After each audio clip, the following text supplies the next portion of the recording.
Good morning plus two class. बेटे आज हम हमारा जो चैप्टर है विचारक, विश्वास और इमारतें, फोर्थ चैप्टर, इसको कंटिन्यू करेंगे।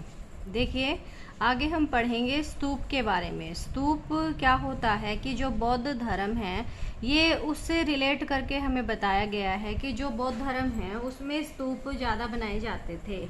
लेकिन जैसे ये माना जाता है कि जो स्तूप है वो बौद्ध के समय से भी पहले के टाइम से वो बनाते आ रहे हैं। लेकिन जो मेन है ये बताया जाता है कि जो ये परंपरा है स्तूप बनाने की ज़्यादा विकसित बौद्ध के टाइम हुई, महात्मा बुद्ध के समय हुई। तो जैसे हम इसमें ये पढ़ेंगे कि जो महात्मा बुद्ध थे उस टाइम पे किस प्रकार के स्तूप बनाए जाते थे, कैसे बनाए जाते थे, ये इनके सब के बारे में हम पढ़ेंगे। तो जैसे जो ये स्तूप बनाए जाते थे वहाँ जैसे प्राचीन काल से ही लोग कुछ जगहों को पवित्र मानते थे।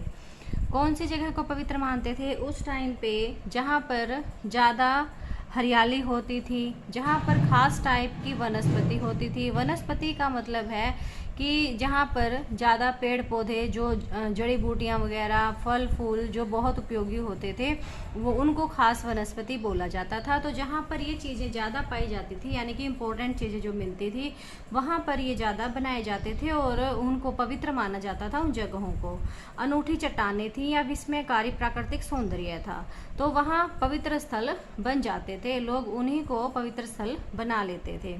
ऐसे कुछ स्थलों पर एक छोटी सी वेदी भी बनी रहती थी, वेदी बनी रहती थी और इन्हें कभी कभी चैत्य कहा जाता था।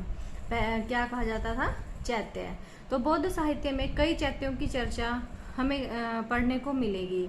इसमें बुद्ध के जीवन से जुड़ी जगहों का भी वर्णन है, यानी कि बौद्ध का जो साहित्य है इसमें कई जगहों के बारे में हमें दिया गया है। ऑब्वियस ही बात है बेटे कि बौद्ध साहित्य है तो उसमें बौद्ध से रिलेटेड ही स्थानों के बारे में हमें बताया होगा। तो बौद्ध से रिलेटेड स्थानों का मतलब क्या है कि जहाँ पे उनका जन्म हुआ, जहाँ पे उन्होंने शिक्षा ग्रहण की, तो ये सब बातें। तो कई जगह के बारे में जैसे कि जहाँ पे वो पैदा हुए थे उस स्थान का नाम था लुम्बिनी, और जहाँ उन्होंने ज्ञान प्राप्त किया वो था बोध गया। जहाँ उन्होंने प्रथम उपदेश दिया वहाँ उस जगह का नाम था सारनाथ, और जहाँ उन्होंने निर्वाण प्राप्त किया वो उस जगह का नाम था कुशीनगर। तो धीरे धीरे जो ये जगह थी महात्मा बुद्ध से रिलेटेड वो सारी पवित्र बन गई, और बुद्ध के समय से भी पहले ये शुरुआत हो चुकी थी। अशोक ने बुद्ध के समय से पहले ही स्तूपों का निर्माण शुरू हो चुका था। लेकिन जो सम्राट अशोक थे उन्होंने लुम्बिनी की अपनी यात्रा की याद में एक स्तंभ बनवाया था। तो स्तूप जो थे वो क्यों बनाए जाते थे अब हम ये पढ़ेंगे। स्तूप इसीलिए बनाए जाते थे कि जैसे जो महात्मा बुद्ध हैं उनके जो अवशेष थे, अवशेष का मतलब कि जैसे उनकी जो हड्डियां थी, अस्थियां थी, या वो जो सामान यूज़ करते थे वो उस जगहों पर गाड़ दिए जाते थे और उन टीलों को स्तूप कहते थे। यानी कि बहुत इम्पोर्टेंट जो लोग होते थे उनसे रिलेटेड जो वस्तुएं होती थी वो वस्तुएं जो होती थी वो वहाँ पर उन चीज़ों को गाड़ दिया जाता था और वहाँ स्तूप बना दिए जाते थे। अब स्तूप बनाने की परंपरा जो है बुद्ध से पहले की रही होगी ये माना जाता है, लेकिन वो जुड़ गई बौद्ध धर्म से। ऐसा क्यों हुआ? क्योंकि जो उनमें अवशेष रहते थे उन्हें पवित्र समझा जाता था, और बौद्ध धर्म के बाद, महात्मा बुद्ध के बाद इस परंपरा को ज़्यादा मजबूत किया गया। इसीलिए समूचे स्तूप को ही बुद्ध और बौद्ध धर्म के प्रतीक के रूप में प्रतिष्ठा मिली। अशोकावदान नामक एक बौद्ध ग्रंथ के अनुसार, यानी ये ध्यान रखना आपको इस ग्रंथ का नाम कि अशोकावदान, इसके अनुसार अशोक ने बुद्ध के अवशेषों के हिस्से हर महत्वपूर्ण शहरों में बांटकर उनके ऊपर स्तूप बनाने का आदेश उन्होंने दे दिया। जो सम्राट अशोक थे उन्होंने क्या कहा अपने कर्मचारियों को कि जो बुद्ध के अवशेष हैं उनको अलग अलग शहरों में इनके स्तूप बना दिए जाएं, और इस प्रकार के स्तूप कई जगहों पर मिले हैं। अब है कि स्तूप जो है, ये तो था कि स्तूप क्यों बनाए जाते थे, अब है स्तूप बनाए कैसे जाते थे। यानी कि जो स्तूप बनाने का जो बहुत खर्चा आता था वो किस प्रकार और कहाँ से इतना पैसा अरेंज हो पाता था कि जो स्तूप बनाए जाएं।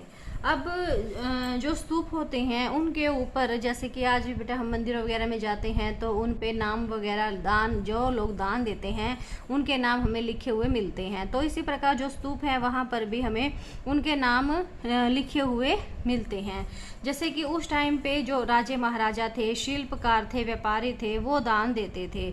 जैसे कि हम एक एग्जाम्पल ले जा सकते हैं, जैसे सांची का दिखा रखा है हमें, ये सांची का एक तोरण द्वार है। तोरण द्वार का मतलब क्या होता है, जो मेन जहाँ से एंट्री होती है यानी कि गेट के ऊपर, तो वहाँ पर जो दान दिया गया था हाथी दांत का काम करने वाले शिल्पकारों के दान से बनाया गया था। यानी कि जो तोरण द्वार बनाया गया था शिल्पकारों ने उसको दान दिया था। और इस प्रकार बहुत सारे महिलाएं पुरुष नाम देते थे, वो अपने रिश्तेदारों का भी नाम, अपने जो काम वो कर रहे हैं, जो बिजनेस पेशा वो कर रहे हैं। और इसको बनाने के लिए बहुत से जो महात्मा बुद्ध के अनुयायी थे उनको भिक्षु और भिक्षुणी बोला जाता है, हमने पीछे भी किया था।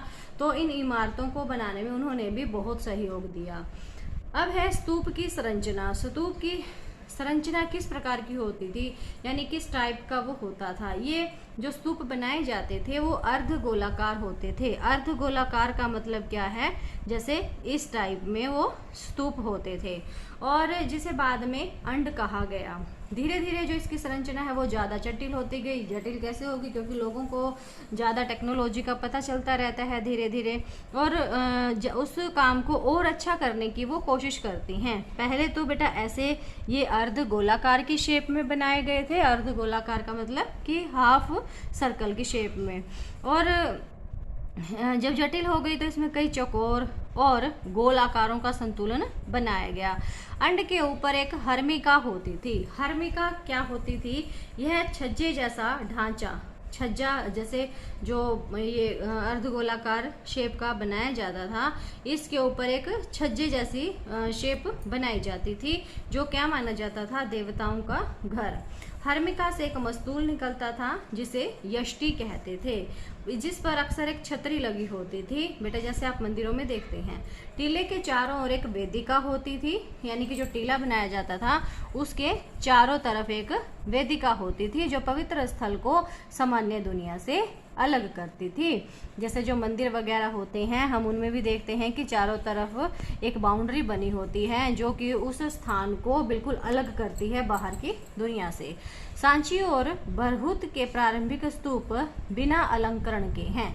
बिना अलंकरण का मतलब क्या है कि इनमें ज़्यादा डेकोरेशन नहीं की गई है, सजावट नहीं की गई है, सिवाय इसमें कि उनमें पत्थर की वेदिकाएं और तोरण द्वार हैं। ये तो बना रखे हैं उसमें, लेकिन उसकी डेकोरेशन पर ज़्यादा नहीं लगाया हुआ। ये पत्थर की वेदिकाएं किसी बांस के या काठ के घेरे के समान थी, और चारों दिशाओं में खड़े तोरण द्वार पर खूब नक्काशी की गई थी।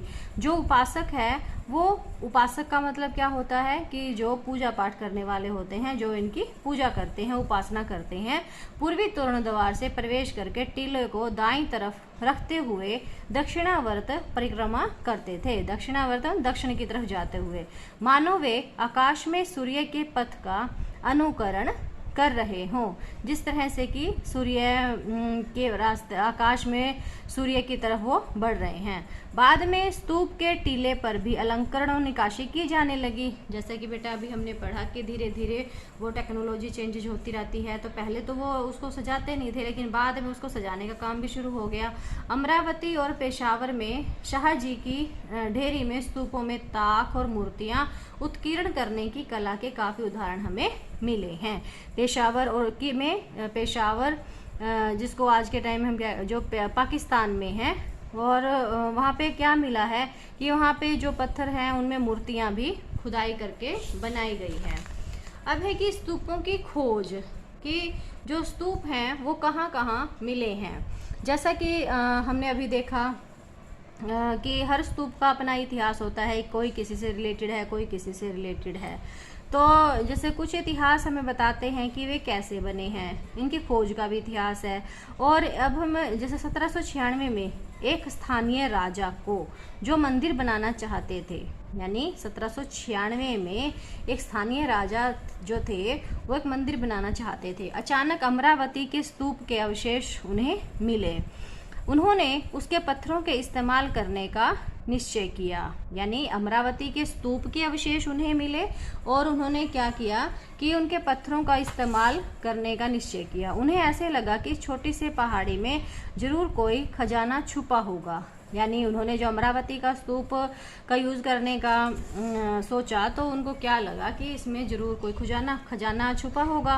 कुछ वर्षों के बाद कोलिन मैकेंजी नामक एक अंग्रेज अधिकारी इस इलाके से गुजरे। हालांकि उन्होंने कई मूर्तियां पाई और उनका बड़े अच्छे से उन्होंने मूल्यांकन किया, लेकिन उनकी रिपोर्ट कभी छपी नहीं। यानी कि वो कई बार क्या होता है कि कुछ लोग काम करते हैं लेकिन उनकी रिपोर्ट कभी पब्लिश नहीं होती। तो जैसे 1854 में गंटूर के कमिश्नर ने अमरावती की यात्रा की। 1796 के बारे में पढ़ा, अब हम पढ़ रहे हैं 1854 में। तो उन्होंने कई मूर्तियां और उत्कीर्ण पत्थर जमा किए और वे उन्हें मद्रास ले गए। यानी गए वो आंध्र प्रदेश में गुंटूर में अमरावती की यात्रा के लिए, और उन्होंने वहाँ पर क्या कई मूर्तियाँ और उत्कीर्ण पत्थर इकट्ठे किए वहाँ से, और उन्हें वह कहाँ ले गए, मद्रास ले गए। इन्हें उनके नाम पर एलियट संगमरमर के नाम से जाना जाता है। जो ये कमिश्नर थे एलियट, उन्हीं के नाम पर जाना गया कि उस संगमरमर को क्या बोला गया, एलियट संगमरमर। उन्होंने पश्चिमी तोरण द्वार को भी खोज निकाला और इस निष्कर्ष पर पहुंचे कि अमरावती का स्तूप बौद्धों का सबसे विशाल और शानदार स्तूप था। यानी जो ये कमिश्नर थे जो यहाँ पर आए, उन्होंने इसका निरीक्षण किया और पश्चिमी तोरण द्वार की खोज की और निष्कर्ष पर पहुंचे कि अमरावती का जो स्तूप बौद्धों का सबसे विशाल और शानदार स्तूप था। यानी अमरावती का जो स्तूप है, उन्होंने क्या कहा इस कमिश्नर ने कि ये स्तूप सबसे विशाल और शानदार है। 1850 के दशक में अमरावती के उत्कीर्ण पत्थर अलग अलग जगहों पर ले जाए जा रहे थे। यानी कि सभी लोगों को इसके बारे में पता चलने लगा और सभी लोग इसको यूज़ करने लगे। कुछ पत्थर कलकत्ता में एशियाटिक सोसाइटी ऑफ बंगाल पहुँचे।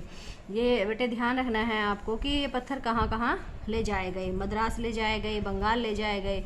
तो कुछ मद्रास में इंडिया ऑफिस, कुछ पत्थर लंदन तक पहुँच गए। यानी कि जो अमरावती के पत्थर थे वो लंदन तक पहुँच गए। कई अंग्रेज अधिकारियों के बागों में अमरावती की मूर्तियाँ पाना कोई असामान्य बात नहीं थी। यानी आपको पता है कि उस टाइम पे अंग्रेजों का राज था हमारे देश में, और उन्होंने भी अमरावती की मूर्तियों को अपने अपने बागों में लगाया हुआ था। वस्तुतः इस इलाके का हर नया अधिकारी यह कहकर कुछ मूर्तियां उठा ले जाता था कि उसके पहले के अधिकारियों ने भी ऐसा किया है। यानी कि सभी चाहते थे कि अमरावती की जो मूर्तियां हैं वो अपने अपने महलों में, बागों में लगाएं। पुरातत्ववेत्ता H.H. कोल उन मुट्ठी भर लोगों में से एक थे जो अलग सोचते थे। ये ध्यान रखना बेटे, पुरातत्ववेत्ता जो थे उसकी सोच अलग थी। उन्होंने लिखा, इस देश की प्राचीन कलाकृतियों की लूट होने देना मुझे आत्मघाती और असमर्थनीय नीति लगती है। उन्हें बड़ा दुख होता था कि जो ये मूर्तियां चुरा कर या कह कर लोग लेके जा रहे थे कि हमारे देश की जो संस्कृति है उसको दूसरे लोग लूट लूट कर लेके जा रहे हैं, तो उन्हें इस चीज़ से बड़ा दुख होता था। वे मानते थे कि संग्रहालयों में मूर्तियों की प्लास्टर प्रतिकृतियां रखी जानी चाहिए, जबकि असली कृतियां खोज की जगह पर ही रखी जानी चाहिए। उनका ये विश्वास था कि जो चीज़ जहाँ पर है वो वहीं रखी जाए, लेकिन अगर हमें म्यूज़ियम में, संग्रहालय का मतलब क्या होता है, म्यूज़ियम, तो म्यूज़ियम में अगर हमें इन मूर्तियाँ रखनी है तो हम इनकी नकल रख सकते हैं, प्लास्टर की मूर्तियाँ रख सकते हैं, लेकिन जो एक्चुअली में है वो वहीं रहे।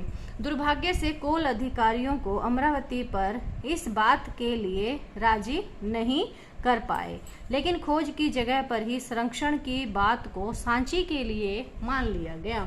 यानी कि अमरावती से तो सारी मूर्तियां ले जाई गई, लेकिन सांची की बात जब आई तो सांची से किसी को कोई मूर्ति नहीं ले जाने दी गई। सांची क्यों बच गया जबकि अमरावती नष्ट हो गया? जैसा कि हमने अभी पढ़ा, शायद अमरावती की खोज थोड़ी पहले हो गई थी, यानी कि जो अमरावती था उसकी खोज लोगों ने पहले कर ली थी, तो इसीलिए अमरावती से तो मूर्तियां चुराई गई, ले जाई गई, लेकिन सांची के बारे में लोगों को इतना पता नहीं था, तो वो सेफ है। तब तक विद्वान इस बात के महत्व को नहीं समझ पाए थे कि किसी पुरातात्विक अवशेष को उठाकर ले जाने की बजाय खोज की जगहों पर ही संरक्षित करना महत्वपूर्ण था। 1818 में जब सांची की खोज हुई, यानी कि इसकी खोज कब हुई? 1818 में, ये ध्यान रखना है आपको, यानी बहुत बाद में हुई थी अमरावती से। इसके 3 तोरण द्वार भी तब भी खड़े थे, चौथा वहीं पर गिरा हुआ था और टीला भी अच्छी हालत में था। तब भी यह सुझाव आया कि तोरण द्वारों को पेरिस या लंदन भेज दिया जाए। अंततः कई कारणों से सांची का स्तूप वही बना रहा और आज भी बना हुआ है, जबकि अमरावती का महाचैत्य अब सिर्फ एक छोटा सा टीला है जिसका सारा गौरव नष्ट हो चुका है। तो बेटे ये बड़ा ध्यान से पढ़ना है आपको, बड़ा इंटरेस्टिंग है अमरावती और सांची के स्तूप के बारे में, कि अमरावती जो था उसकी खोज पहले हो गई थी, पहले पता चल गया था लोगों को, तो वहाँ से जो इम्पोर्टेंट मूर्तियाँ थी वो ले जाई गई, लेकिन सांची का स्तूप का जब पता चला तब तक लोगों को ये समझ में आ गया था कि जो हमारी संस्कृति है, हमारा जो इतिहास है, उसको संभाल के रखा जाए और जहाँ पर है वो वहीं पर रहने दें। तो यहाँ तक बेटे आप करोगे इस चैप्टर को अच्छे से समझ के। Thank you.